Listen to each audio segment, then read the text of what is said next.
Se você tem mais de 60 anos e sente dor na coluna, provavelmente você já ouviu isso. Isso é da idade. Melhor não operar. Ou então o contrário. Vamos operar logo, porque senão pode piorar muito e você vai ficar sem andar. O problema é que muitas dessas decisões não são técnicas, elas são emocionais. E na medicina da coluna, decisão emocional custa autonomia. Eu costumo dizer uma coisa que pode parecer forte. O idoso não fracassa na coluna, o sistema é que fracassa com ele. Por quê? Porque existem dois extremos. De um lado, indicam cirurgia cedo demais, sem critérios, sem esgotar opções, médicos que olharam apenas o exame e não viram o paciente, e do outro lado, médicos desistem do paciente. É muito idoso, então vamos deixar assim.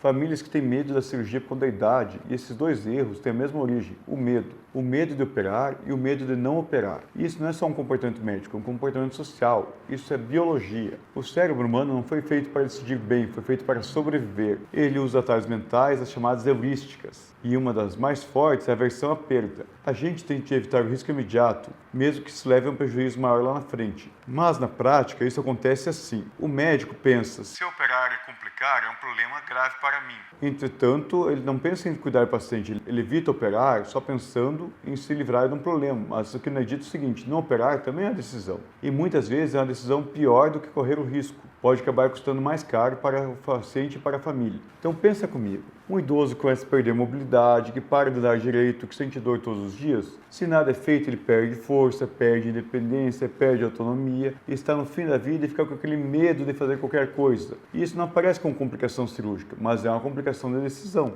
Por outro lado, existe o erro oposto. Operar rápido demais, sem entender o contexto, sem respeitar o tempo de doença, doenças que melhoram sozinhas, e aí a cirurgia deixa de ser solução e vira mais um problema. Um paciente que podia estar melhorando sozinho, às vezes faz uma cirurgia e ainda complica muito mais. Então a pergunta nunca deve ser: pode operar? Essa é a pergunta errada. A pergunta certa: essa decisão vai devolver a autonomia ou vai tirar mais ainda? Idade por si só não decide absolutamente nada. Nada mesmo. O importante, de verdade, é a capacidade funcional, o grau de compressão no nervo, o tempo de evolução do problema e a resposta ao tratamento. E principalmente o impacto que isso gera na vida do paciente. Eu tenho pacientes idosos, 80 anos, com uma reserva funcional excelente. E pacientes de 65 anos completamente esgotados, que já não têm mais nem independência. Então, idade como critério é ficar um problema muito complexo. E tem outro ponto importante. Muita gente ainda associa cirurgia no idoso como algo agressivo, arriscado e pesado, sem saber que isso já mudou faz tempo. Hoje existem técnicas menos invasivas com menor agressão, menor tempo de internação e recuperação ainda mais rápida. Isso não significa que é para sair operando todo mundo. Significa que hoje nós temos um arsenal e podemos escolher melhor.